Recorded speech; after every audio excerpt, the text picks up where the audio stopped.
Today I'm at YVR, Vancouver International Airport, but I'm not here to take a flight. I'm here to see what's behind the curtain over there. And I think it's going to be something pretty big.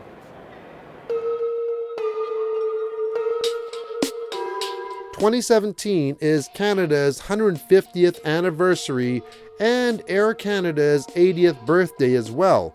So what better time than to introduce a new livery to its fleet? Air Canada hosted 3 simultaneous events in Montreal, Toronto, and Vancouver where both media and clients were able to witness a new era in the company. Alright, I've seen a lot of car unveilings, but this is my first airplane unveil. It definitely takes a little more room to hide a commercial airplane than a car or SUV. Although there was a lot of speculation online, I was genuinely surprised, which is hard to do these days with the age of the internet and leaks. The big question for me, though, is how do you get a secret airplane into an airport without anyone seeing it?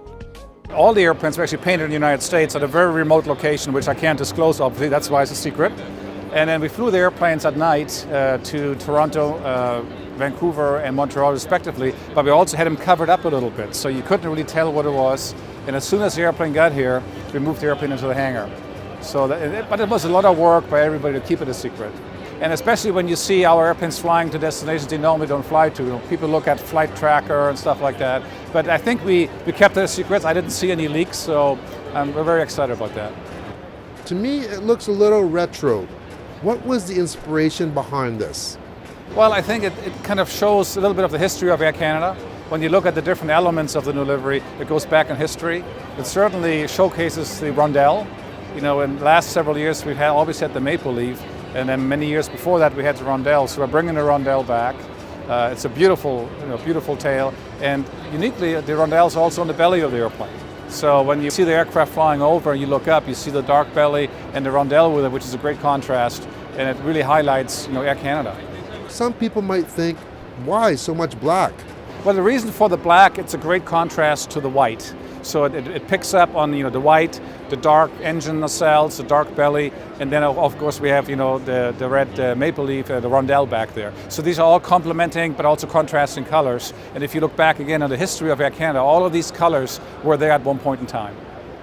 Air Canada has hundreds of planes, so how long does it take to paint them all? We estimate it takes about 4 years to do the entire fleet. And from the small airplanes to all the way to the big airplanes, because we're painting all the Air Canada mainline airplanes and all our regional express partners, and the Air Canada Rouge airplanes will stay the way they are. It's a very environmentally friendly paint. It's a 3-step process, not the 5-step process that we had in the older paint scheme. The paint is actually less paint on the fuselage than what we had on our old paint scheme, so it's lighter, it's more environmentally friendly, and but it looks great. For those out there thinking, wow, what a waste of money changing the livery of the entire fleet. These planes need to get painted anyways, so why not and why stop there? Aircraft generally have to be repainted every 10 years anyhow, so it kind of coincides if companies want to change things. And as you know, we're not only changing the livery, we're changing interiors, we're changing the product, we're changing the look and the feel of Air Canada. So it's really much more encompassing than just the livery of the airplane.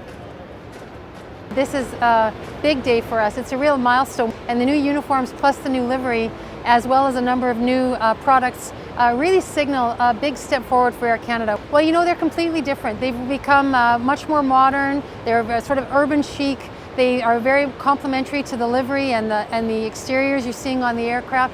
They're also very functional. The fabrics, the cut of the uniforms, the fabrics that were chosen, everything about the uniform is designed to make sure that the staff who are wearing them are comfortable in them, that they can move, they can do their jobs, because when you feel good, you look good, and when you look good, you give great service. And so we've designed them specifically with that in mind, and of course we looked for a Canadian designer. We wanted to showcase the best of Canada in everything that we do, so we found a Canadian designer who put the look together, worked with us, and what you're seeing today is a fantastic result.